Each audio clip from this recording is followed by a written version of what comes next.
Hi, my name's Jordan. I'm here to talk about the NFL collusion claim filed by Colin Kaepernick in the past year. So, Colin Kaepernick was a starting quarterback in the NFL in 2016 in the National Football League for the San Francisco 49ers.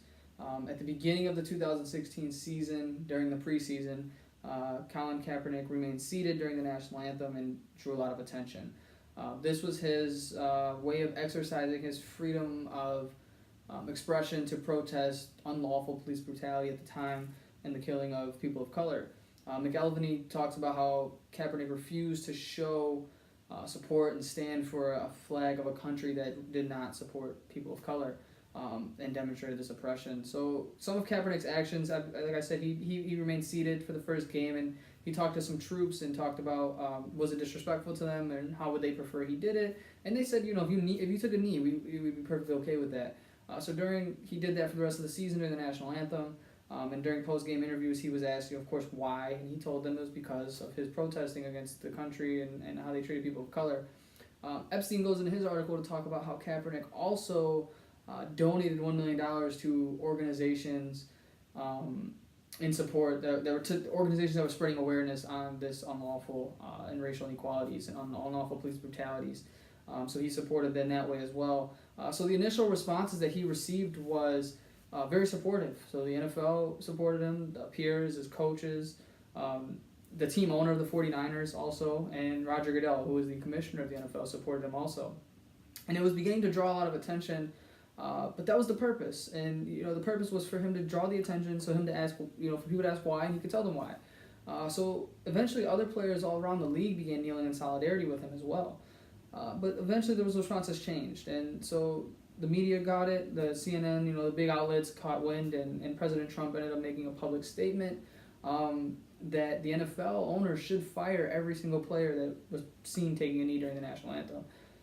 So protests began on that side of things, saying it was quote-unquote disrespectful to the flag, and there was athletes all across the world on the other end that were supporting Kaepernick and what he stood for. And Lidholm from Fordham Law was saying that his actions served as a channel in which shed light not only on the inequalities that were being experienced for the people of color, but it kind of exposed a restriction to athletes and their platform. So they get this platform, they work hard, and they no longer have the freedom to express themselves. And so I believe the NFL poorly managed this situation, starting with Kaepernick soon became a free agent, and they no longer supported him. Soon as he became a free agent, his contract expired. He was looking for a new team, new job, new re-signing. He no longer had that support. Epstein went on to say that team owners would no longer even return his calls or allow him to try out, which I thought was insane, because you're saying that you're not signing him because of his talent, but you're not even experiencing his talent. So though there was initially not a direct correlation between his talent and being signed and the protest and being signed, statistically he was better than most of the other starting quarterbacks. There's over 90 quarterback positions aside from starters, including backups, and he didn't have a single one of those positions even to try out for. So the beginning of the collusion filing, the collusion claim being filed, started with teams not taking the chance on him, not even giving him an opportunity. One owner went as far as to say his protest would affect ticket sales. So Epstein goes into talking about how stating Kaepernick is being deprived of a job because of his actions to spread awareness on racial inequalities.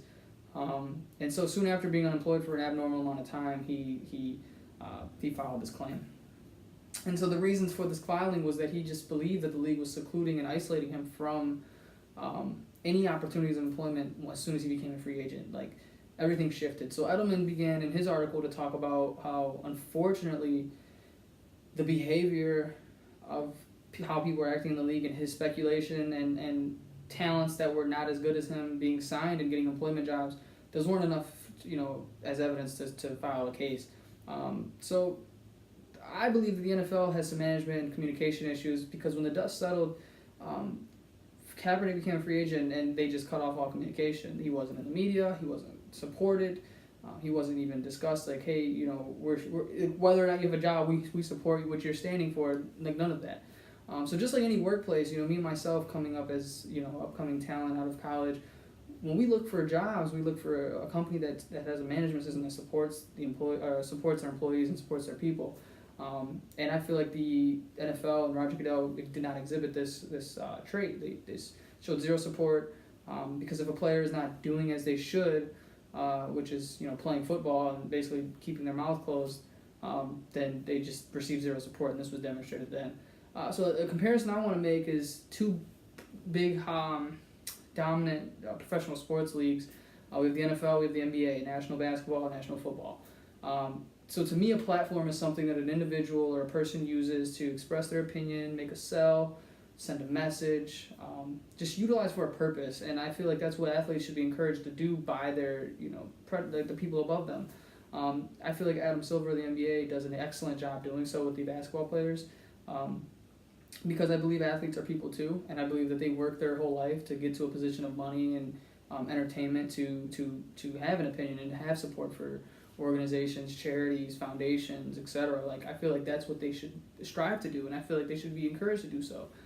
So I feel like the NFL had poor communication, because it is a multi-billion-dollar business, and has poorly handled the Kaepernick situation. And I feel like this communication, Postal from Harvard even goes into talking about how this communication issue will make players feel like they're not a human, or their job is restricting them to be a puppet. And that's not the case. It should allow them to do good for the world. So I feel like the NFL's lack of communication with Kaepernick showed a sense of frightfulness and lack of integrity and zero support for its employees. So this past year, the grievance claim, the NFL poorly managed the situation, and they actually, Kaepernick won the case. And from a business standpoint, I feel like this was terrible management among one of the most affluent entertainment businesses in America, because they should support their players and they should support their people. So I felt like that was extremely significant. So